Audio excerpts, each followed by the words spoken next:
Hey everybody, Brad here with Red Bridge Farm. I'm here today joined by CJ James, our new sales rep, and today we're just going to go through kind of a question and answer time as CJ's been traveling around. He's gotten extra questions out there that we figured would be great for us to be able to make a video and answer about. So we're going to take a few minutes here, and CJ's going to go through some questions and we're going to answer this for you.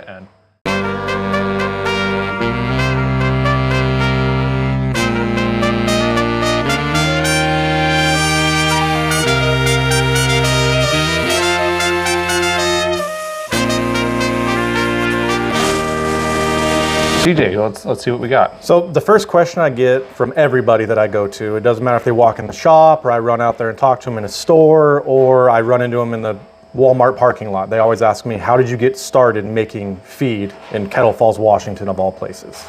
Yeah, so essentially it kind of goes back to years ago with our start of wanting to become a farm. I was getting out of the Army and we looked for new property for us to be able to begin as a pastured poultry farm. And so we found our place up here in Colville, moved up here in 2013, and got started. From there, we were raising birds on pasture, raising pigs on pasture, and we just were finding that the feed wasn't producing the results that we were really looking for. So we started pursuing the feed side of it to see what we needed to do in order to make feed that would produce the results. You know, we'd look on the hatcheries and they would say, well, your birds should raise up to a 4 to 5 pound butcher weight in so many weeks, depending on the different type of bird we were raising, and we just weren't ever hitting those numbers.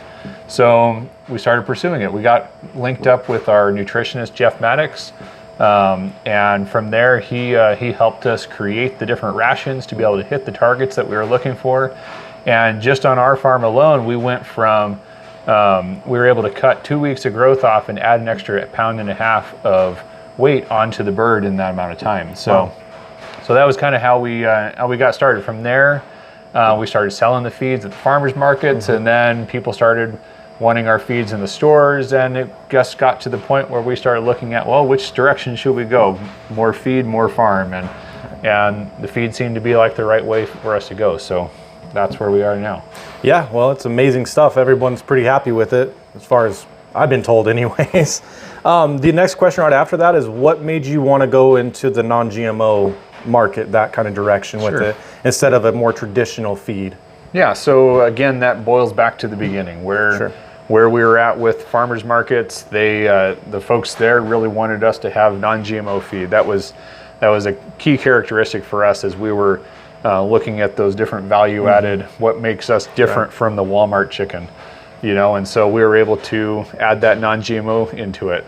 So all of the ingredients that we source as non-GMO, and then again with that, we look at the no corn, no soy. So that was my next question, actually. Yeah, that's another thing I get a lot of is why no corn, no soy? And because of that, again, our customers really wanted the no corn, no soy in our feed, and they didn't want chicken that was raised with that. Yeah. On the flip side, it was natural for us to avoid those because neither of those grow in our region here.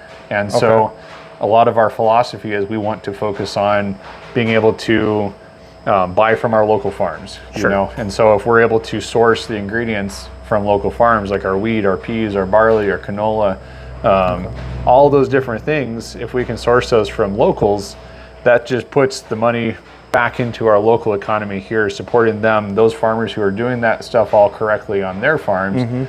We're able to buy it from them rather than sourcing from Kansas or somewhere else. We can give back into our local community. Sure. So another question I get, because again, I explain that to some people and they go, well, how do you know? How are you for sure you're getting what you are being told you're going to get? Yeah, so essentially we make the relationship with the farmer. So like right now we're pressing canola, non-GMO canola right here in our mill. With that pressing, we got that from a farmer.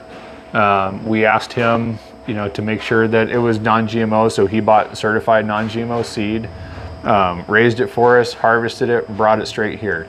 So by knowing our farmer, we're able to know how it was grown, what they did with it, and then from there we can make sure that we're giving exactly what we need.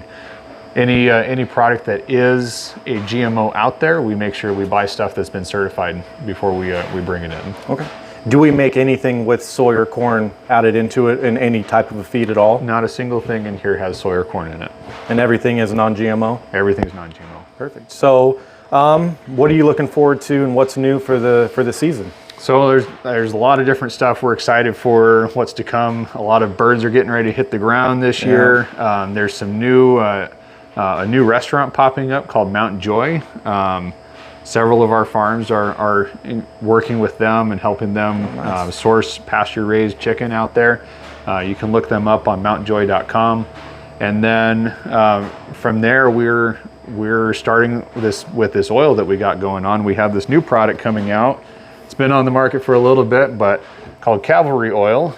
And little history about me, I was a cavalry soldier, obviously a different type than what's on here. I was on tanks back in my active duty Army days, but this is a product that's really just, it's all pressed from our canola that we raise here. And then from that, we put different vitamins and minerals into there to help benefit the horses. And, it's a really high-end product that goes top dress it on top of your feed. So we'll do another video about this one here to come to just kind of give you some more demonstration of how this is made and then what it is, how it benefits you. So, and how to shake it up. How to shake it. Because it can be a dog. Anything else? I think that's all I got. Okay, well, hey, thank you for watching. Don't forget to subscribe and continue to stay tuned for more videos that we got coming up in the future. Appreciate it.